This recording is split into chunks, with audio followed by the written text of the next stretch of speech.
Hello friends, કેમ છો? આજે આપણે વાત કરીશું કે બાળકોને રાગી આપણે ક્યારથી ખવડાવવાની શરૂ કરવી જોઈએ, એટલે કે બાળકોને રાગી કેવી રીતે આપવી જોઈએ, કેટલી આપવી જોઈએ અને કેમ આપવી જોઈએ. તો આજના વિડીયોમાં આપણે આ વિશે વાત કરીશું. પહેલા તો વાત કરીએ કે બાળકોને રાગી ક્યારથી શરૂ કરવી જોઈએ અને કેવી રીતે આપવામાં આવે છે. તો ચલો વિડીયોની શરૂઆત કરીએ. એ પહેલા મારી ચેનલને લાઈક કરી દો, શેર કરી દો અને સબસ્ક્રાઇબ કરવાનું ભૂલશો નહીં. પહેલા તો આપણે જાણીએ કે રાગીના ઘણા બધા ફાયદાઓ છે. તો બાળકોને રાગી કેમ આપવી જોઈએ? કેમ કે રાગીમાં ભરપૂર પ્રમાણમાં આયર્ન, કેલ્શિયમ અને પ્રોટીન અને ફાઇબર હોય છે. તેમજ બીજા ઘણા એવા મહત્વના ઘટકો પણ રાગીમાં હોય છે. તેમજ રાગી આપવાથી બાળકોને ઘણા ફાયદાઓ પણ થાય છે. માટે બાળકોને રાગી જરૂર આપવી જોઈએ. રાગી આપવાથી બાળકોનું ખૂબ સારું એવું વેઇટ ગેઇન પણ થાય છે. અને હા, જો બાળકોનું વેઇટ ગેઇન ના થતું હોય તો બાળકોને રાગી અવશ્ય આપો. તેમજ હા, જો તમે બાળકોને રાગી આપતા નથી તો બાળકોને રાગી આપવાની શરૂઆત આજથી જ કરી દો. કેમ કે રાગીમાં ભરપૂર પ્રમાણમાં આયર્ન હોય છે. તેમજ બાળકોને જો લોહીની કમી હોય તો બાળકોને રાગી ખવડાવવાથી તે પણ કમી દૂર થાય છે અને બાળકોને ખૂબ સારું એવું લોહી પણ બને છે. તેમજ હા, રાગી આપવાથી બાળકોના દાંત અને હાડકાં ખૂબ મજબૂત બને છે.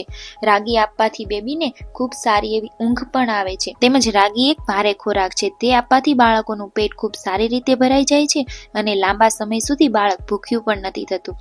તેમજ રાગીમાં ભરપૂર પ્રમાણમાં ફાઇબર હોય છે. રાગી આપવાથી બાળકોને ખૂબ સારી એવી ઊંઘ આવે છે અને બાળક લાંબા સમય સુધી સૂતું રહે છે. જો તમારું બાળક સારી ઊંઘ ન કરતું હોય તો બાળકોને રાગી જરૂર આપો. તેમજ ફ્રેન્ડ્સ, બાળકોને રાગી આપવાથી તેની સ્કિન અને હેરને ખૂબ સારો એવો ફાયદો થાય છે. તેમજ રાગી આપવાના અનેક ફાયદાઓ છે. માટે બાળકોને રાગી જરૂર ખવડાવવી જોઈએ. પરંતુ સવાલ એ છે કે બાળકોને રાગી ક્યારથી શરૂ કરવી જોઈએ?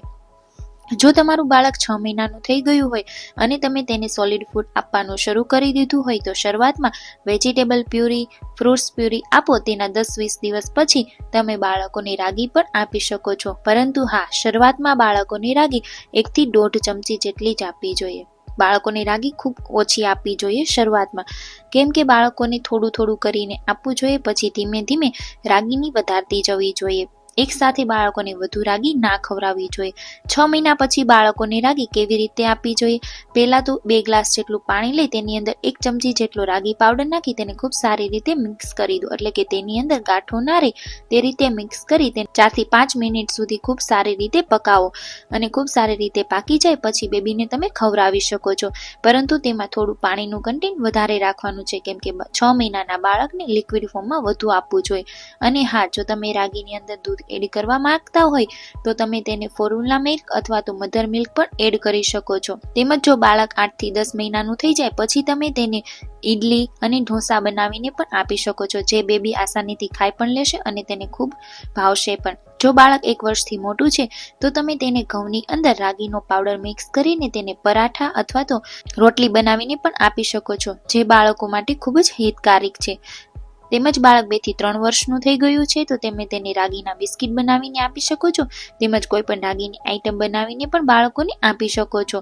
તેમજ રાગી ખૂબ નાના નાના દાણાના ફોર્મમાં હોય છે. માટે તમે ગમે ત્યારે માર્કેટમાંથી રાગી લો તો રાગીને હંમેશા બંધ પેકેટમાં હોય એવી જ લેવી જોઈએ. તેમજ હા, ખૂબ સારી એવી બ્રાન્ડ પસંદ કરવી જોઈએ.